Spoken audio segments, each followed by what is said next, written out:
President Erdogan was at a youth rally on Saturday announcing the date of Turkey's next election. As he was speaking, a polemical Swedish activist was burning a copy of the Quran outside Turkey's embassy in the Swedish capital. Today, the Turkish president gave his response. It is clear that those who caused such a disgrace in front of the embassy of our country can no longer expect any benevolence from us regarding their application for NATO membership. We told you from the beginning that you will let terrorist organizations run amok on your streets, in your alleys, everywhere, and then you will expect us to support you in joining NATO. There's no such thing. Do not expect such support from us.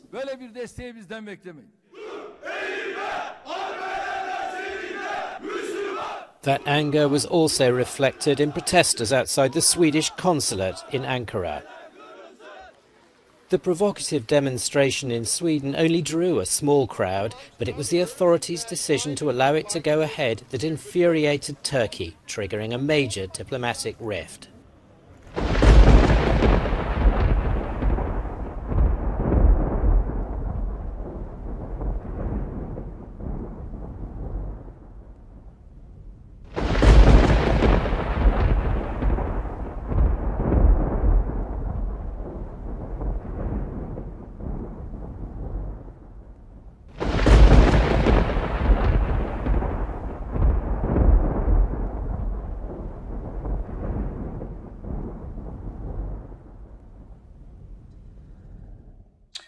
So what are we going to have in the coming days? Some interesting planetary and lunar geometry.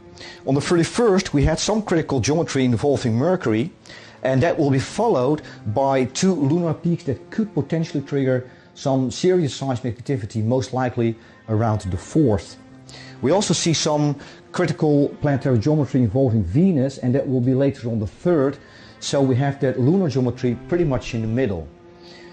Overall, because we have planetary peaks on the 4th and the 5th, my estimate is that we could see some seismic increase from the 4th to the 6th, most likely in the 6th magnitude range, mid 6, high 6 maybe, but because of that planetary and lunar geometry from the 31st to the 3rd of February, with the lunar geometry in between, there is a slight possibility of a serious seismic event around the 4th.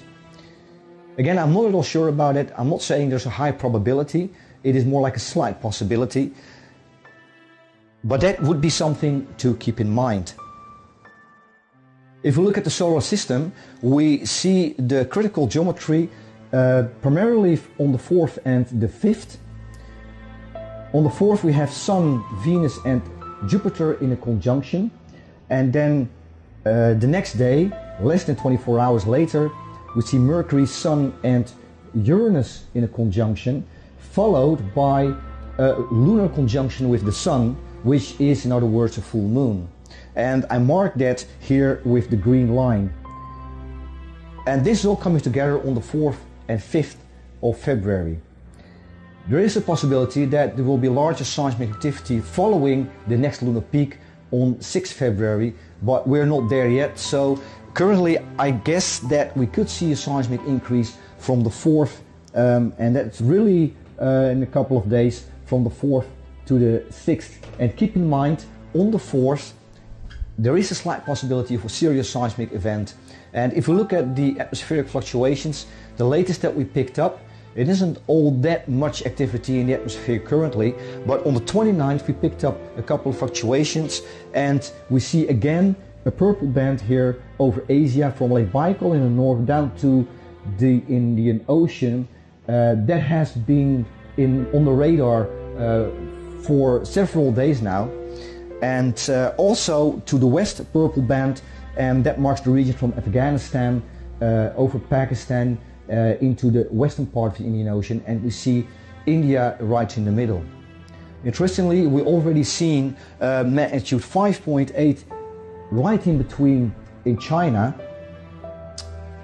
and if we count 6 days we would end up around the 4th, and these areas could be a candidate for larger seismic activity if we look at the atmospheric fluctuations.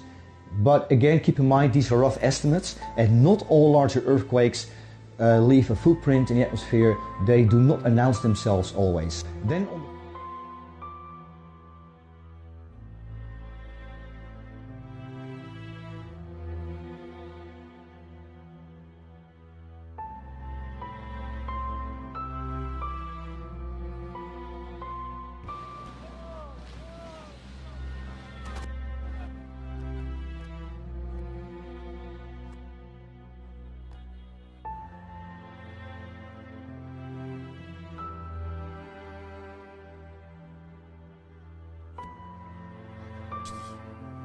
enkaz altından kurtarılan kişi sayısı 2470'i bulmuştur.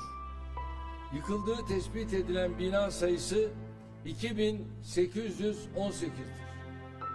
Deprem bölgesindeki pek çok binada enkaz kaldırma çalışmaları sürdüğü için ölü ve yaralı rakamının nereye kadar yükseleceğini bilemiyoruz. Temennimiz en az can kaybıyla bu felaketi atlatmış olmamızdır. Uluslararası yardımlar için de ülkemizde temaslar kurulmaya başlanmıştır. NATO ve Avrupa Birliği yanında 45 ülkenin yardım teklifleri tarafımıza ulaşmıştır.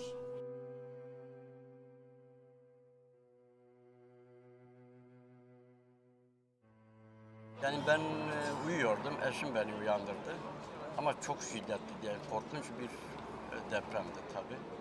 Her taraftan ses geliyordu. Bayağı da sürdü, yani ben tahminen 2 dakika kadar sürdü. Şu an enkaz altında kalan kardeşlerimiz var. Hatta binada oturan bir yakın arkadaşım vardı. Çocuklarını üst kattan kurtarmışlar. Kızının kolu sadece kırılmış. Ama altta kalan kardeşlerimizin durumu nedir? Süreç gösterecek, şifa versin.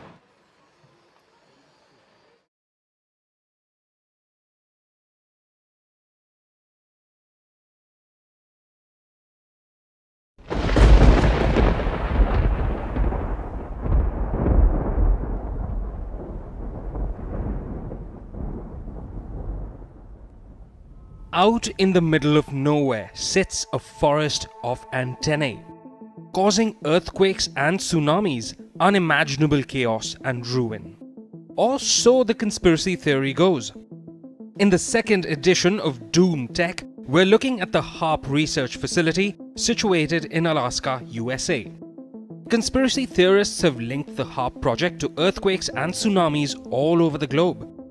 Calamities blamed on Haarp by conspiracy theorists include the Haiti earthquake, which struck on 12th January 2010. The magnitude 7 earthquake killed over 3 lakh people. The Japan earthquake and tsunami of March 2011 have also been linked to Haarp. The magnitude 9 quake killed over 18,000 people. The Chile earthquake and tsunami of February 2010 were also caused by Haarp, according to some accounts. The 8.8 magnitude trembler caused over 500 deaths. A massive landslide in Philippines in 2006 has also been linked to Haarp. It had killed more than 1,000 people. These conspiracy theories are not limited to some sections of the internet. Even some world leaders have openly propagated these claims. In 2010, then President of Iran, Mahmoud Ahmadinejad, said recent floods in Pakistan had been caused by the Haarp project's electromagnetic waves. He also accused European nations of draining rain clouds before they could reach Iran, causing water shortages in the Asian country. In the same year, then President of Venezuela, Hugo Chavez, said a tectonic weapon being tested by America had caused the deadly Haiti earthquake. Chavez claimed that it was just a test run before America uses the weapon on Iran. Despite such loud proclamations, conspiracy theorists don't explain how some antennae in the US could cause quakes thousands of kilometers away. Instead, they claim that the details are closely guarded by the American government. So, what exactly is the Haarp project? Haarp is an acronym for High Frequency Active Auroral Research Program. Its objective is to study the highest portions of the Earth's atmosphere. Haarp sends high-frequency radio waves to the ionosphere. These radio waves heat electrons at altitudes above 60 kilometers. Then, scientists study the resulting perturbations in the ionosphere. The aim is to improve communication and navigation systems. Haarp was managed by the US Air Force and Navy from 1990 to 2014. In 2015, the facility was handed over to University of Alaska Fairbanks. While Haarp has not responded specifically to earthquake claims, it has responded to weather manipulation theories. Haarp scientists have stated that the facility cannot control weather. Earth's weather is produced in the troposphere and stratosphere. Haarp's radio waves don't interact with these lower layers of the atmosphere. Scientists have said that if ionospheric storms caused by the sun can't affect Earth's weather, then Haarp definitely cannot. But this doesn't mean that artificial earthquakes are impossible. There are at least two ways that humans can cause earthquakes. The first is fracking or hydraulic fracturing, which is used to extract oil and natural gas. Wastewater produced by fracking is pumped into deep underground wells, and this can cause temblors. The second way to create a quake is through nuclear explosions. Quakes caused by nuclear blasts are much smaller than the explosion, and not all blasts cause quakes. The range of these is a few tens of kilometers as per the USGS. A fabled earthquake machine has also been linked to the enigmatic inventor Nikola Tesla. Some accounts say Tesla built a steam-powered oscillator which was designed to vibrate at various frequencies. The machine reportedly caused violent vibrations in a New York building, causing panic among people in the area who thought it was an earthquake. Tesla wanted to use the machine to transmit electricity via vibrations in the ground. The genius inventor believed that a powerful enough machine could even cause earthquakes.